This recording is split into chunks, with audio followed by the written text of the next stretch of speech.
some of you are taking it now. So you can help me in teaching the others, okay? So when we talk about economics, we're going to kind of give you just a touch of economics. What is economics 101? What is economics? Can one of you all tell me what it is? Okay? It's the measure of scarcity of resources and how you use them to maintain them. Very good. Okay. Hopefully, what you're going to do, very good, we're going to come back to that definition, but this session is about economics, and we want you to learn about scarcity. How scarcity leads to choices, alternatives, and opportunities. Also, we want you to gain an understanding on how society problems are solved by prioritizing our resources. And understand the concept of goods, services, supplies, demand, and market price. Okay? These are some of the things that we're going to learn. Now, we just heard the definition of economics. Economics is a process of reasoning as well. Economic reasoning is thought of as decision-making, hierarchy that integrates scarcity, and I heard the word in his definition of scarcity, alternatives and opportunity cost, okay? What is scarcity? Can someone tell me? I just gave you the definition up there, but who can tell me what scarcity is? Insufficient supplies. It says that. Okay? Also, it says a shortage, a lack of, non-abundance. Okay? Scarce or limited or restricted. Let's think about this. Suppose we have limited water to drink. Our water is now contaminated. Okay?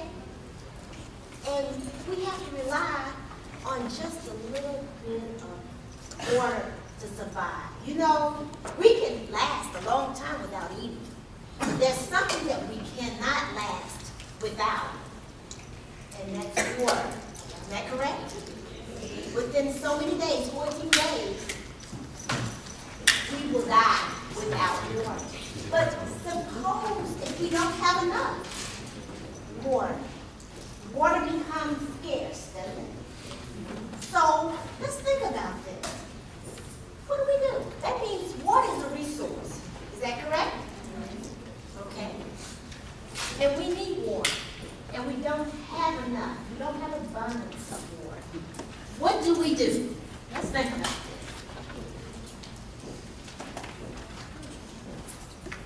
Again, we refer to scarcity as being limited resource versus unlimited wants.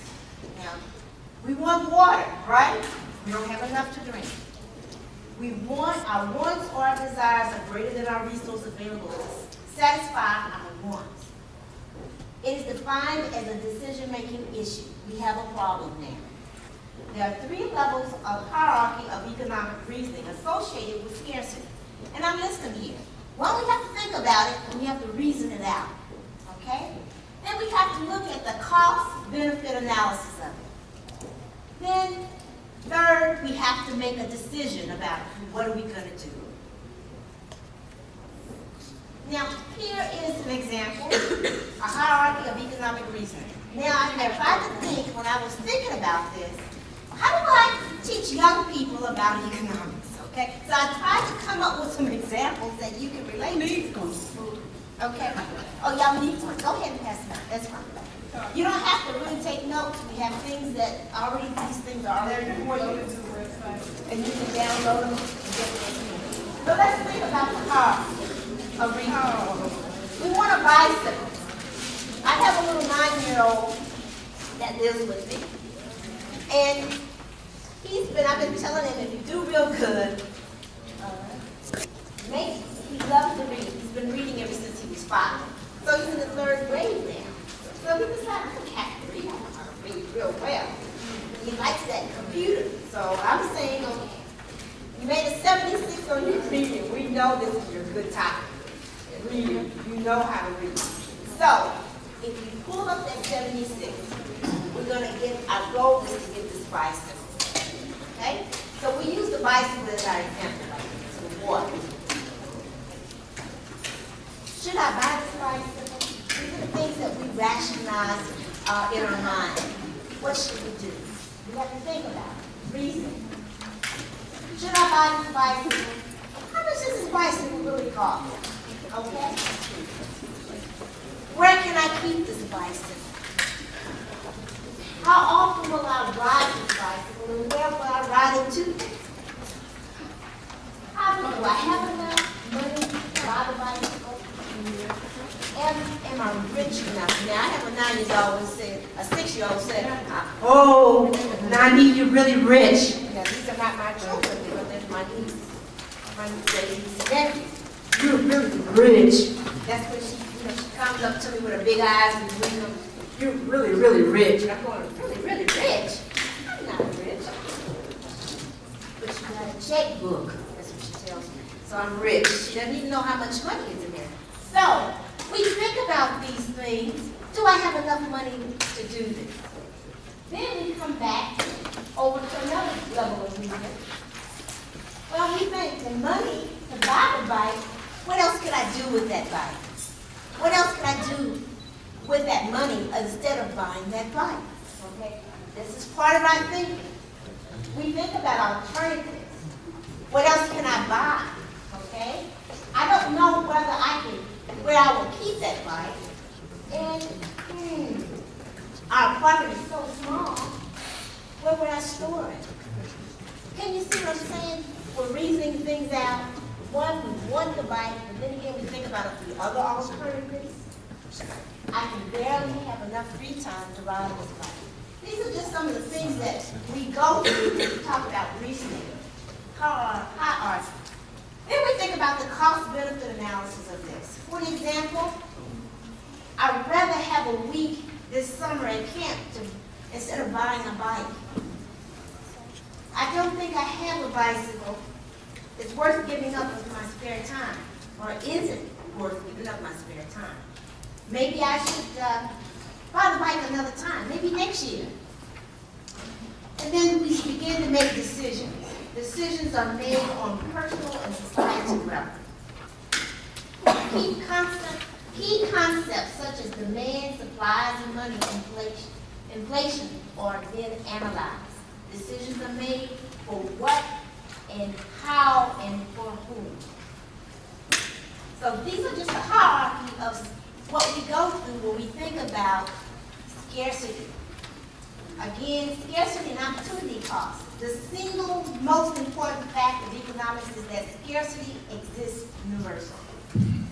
We talked about the limited amount of water on Earth. That means everybody, universal, everybody's affected about scarcity. We go to some countries, we look at how much food we have. There are countries that have a very limited amount of food, which is scarce in their particular country. Scarcity occurs when people want more of something than is really available, readily available. Scarcity forces people to make choices and decisions. Okay, we want you to remember these things, okay? The cost of scarcity. What do we give up? Do we give up something versus satisfaction? Okay? Selecting the best alternative. Here we are again. Water is a commodity. It's a resource. And we have very little water on this earth that's ready for drinking consumption. What do we do? What do we do in place of water? Let's think about this for a minute. What do we do? Drink milk. Somebody say drink milk. Okay. What else do we do? What are the alternatives? What about collecting rainwater? Purifying rainwater? It does. But now we're saying that somebody has contaminated our streams and and instead of, it becomes Common stream lakes and rivers like connected to like the, back into that they go through to clean it out, okay, and those, pipes, okay, okay, but suppose it's damaged. Somebody put chemicals in it and you can no longer use it. How do you, what would you do? Very good, you're right. You're actually, that's true. Well, basically, this is an entrepreneurial workshop. Mhm. So it deals with people coming up with businesses for themselves. So if they feel, if they realize the water is contaminated, somebody will be able to come up with a way to basically make water pure again, make the water pure again. Okay, come up with some innovative way to make sure that the water is safe to drink. And that's, you're true, that's correct. Okay, we have another. Okay, You can do desalinization from ocean water. what's that? Ocean water, purify that to the salt out of the Purify, take the salt off the ocean water. Yeah, Okay. fresh water. Alternatives, okay, yeah.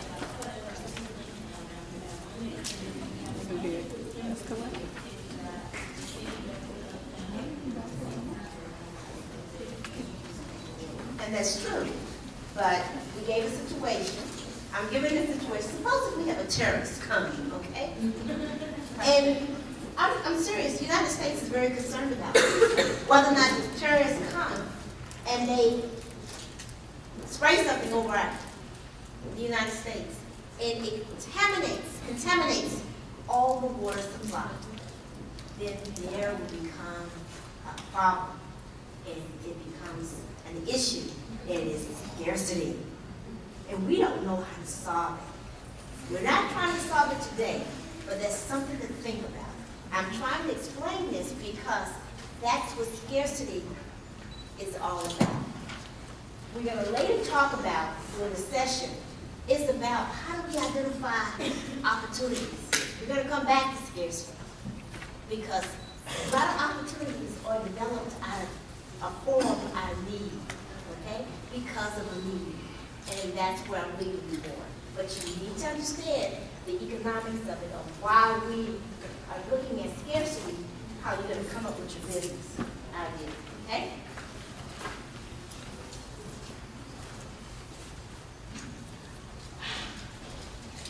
Money. Solving the problem. What's good and services are needed, okay? What goods and services are needed? Let's take the idea of the contaminated water again. First, we have a problem. The water is contaminated. Second, we have to make a decision or make several decisions of what we're going to do. But I want you to look at this, and I want you to take a minute or two. And I thought I had a handout. Okay?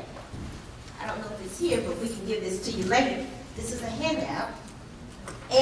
But for the time being, what I want you to do, each table is a group. And I want you to think about the problem, or come up with a problem that you think is in your community where scarcity exists. And I want you to identify the consumer good. And then look at a list of what you think they may be, okay? Let me go back to my computer here, because I can't see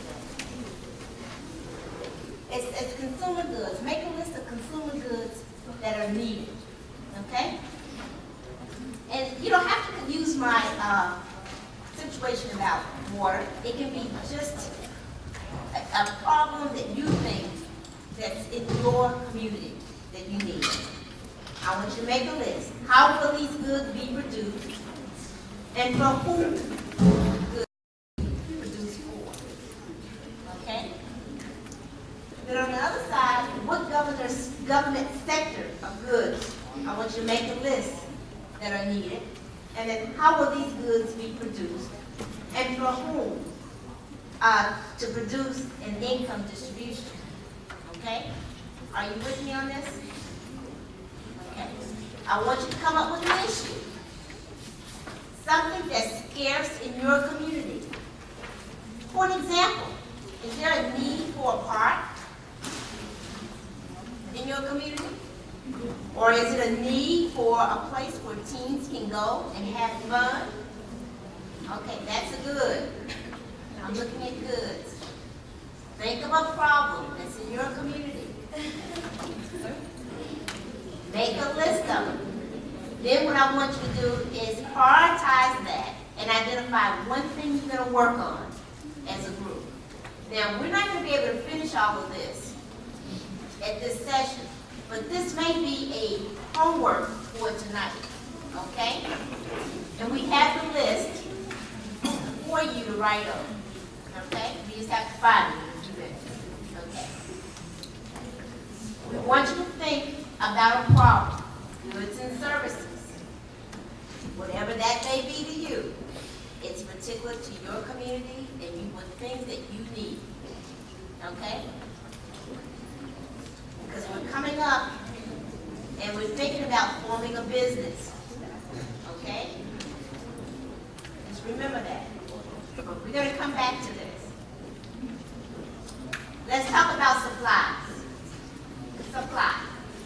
Characteristics of supply. We're going to talk about goods too in a minute. Supply can be depicted by both supply schedule and supply curve. Supply curve will differ in steepness and shape, but they do not have the same characteristics in common. They do have the same characteristics in common.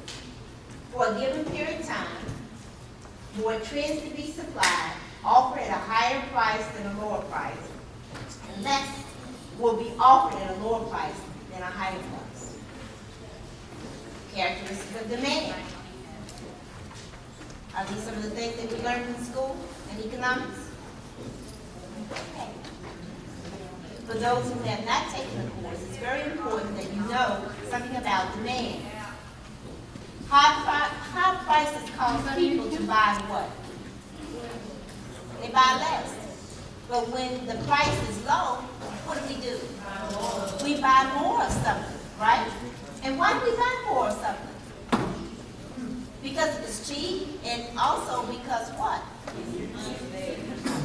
It's what?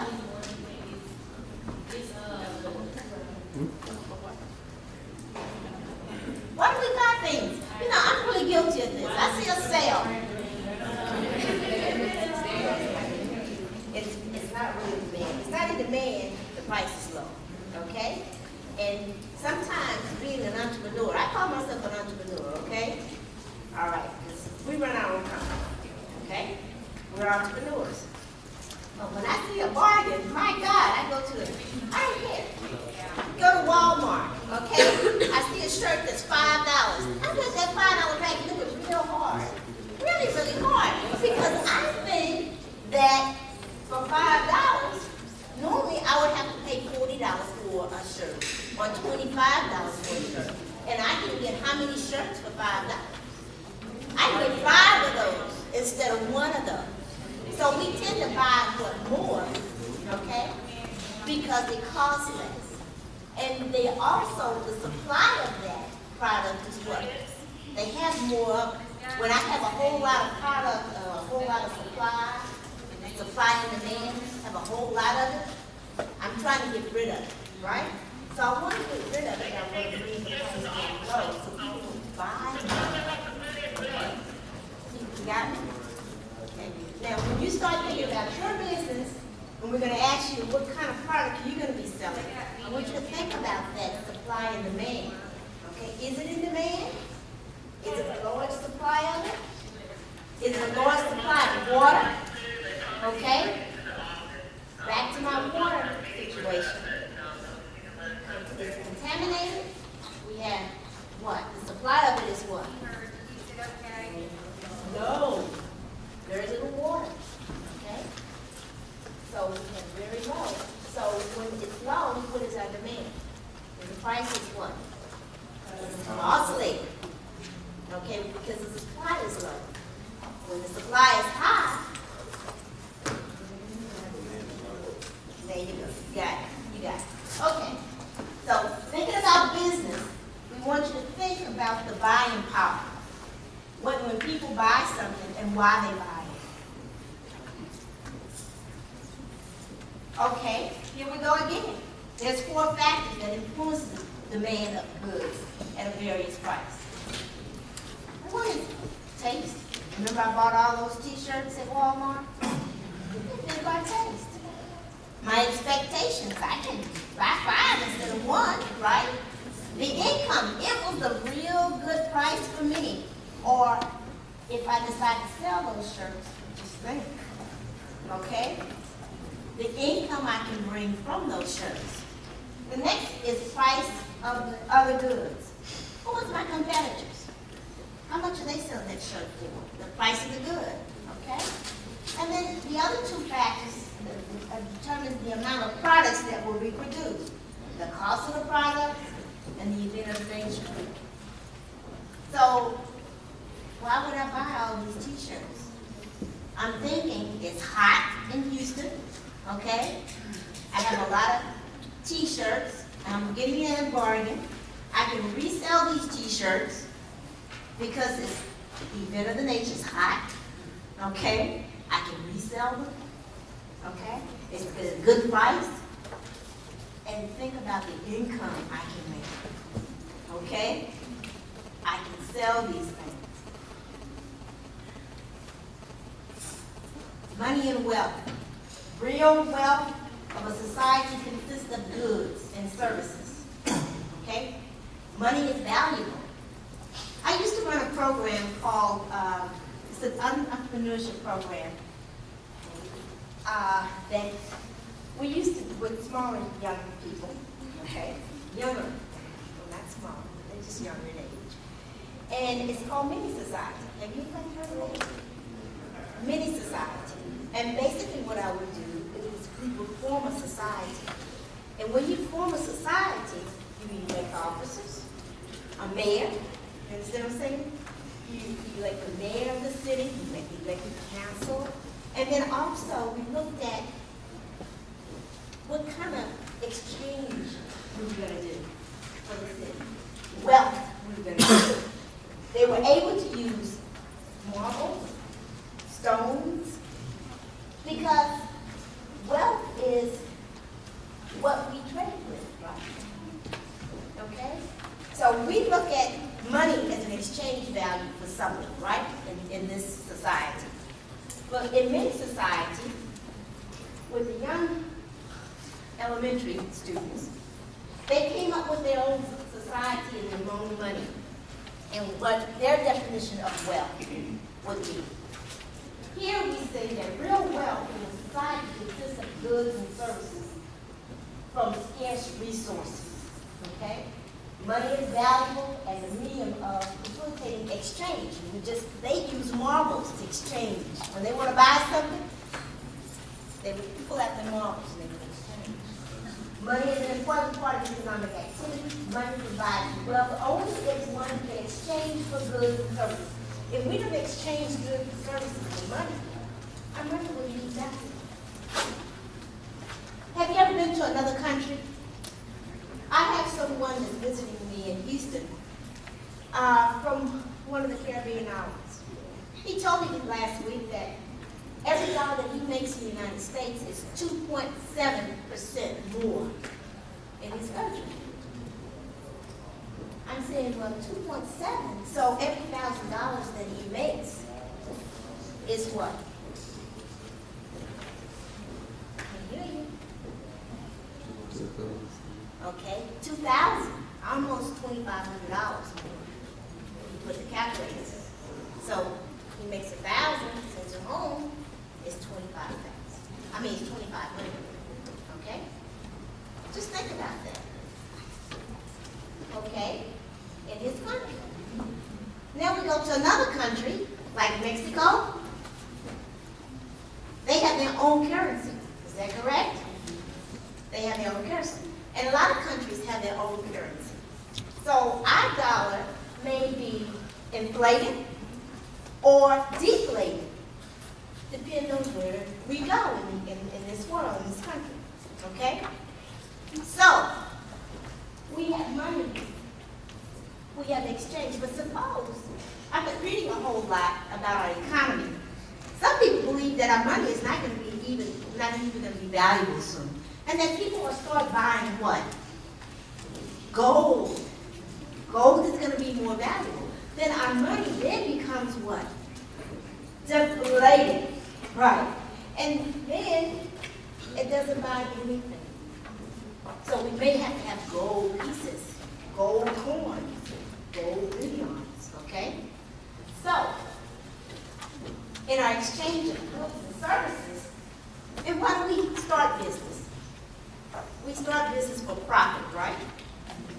To make profit, to make money, and in exchange, the service for good. The good, service and goods, okay? Or products. Okay? So we're exchanging money for services. We're exchanging money for goods. Are you with me? Are we with me? I think we got some sleepy heads here. Okay. We almost done with this. Because this is the basis, really, for what we're going to do the next 2.5 days. You've got to understand economics. You've got to understand scarcity, okay?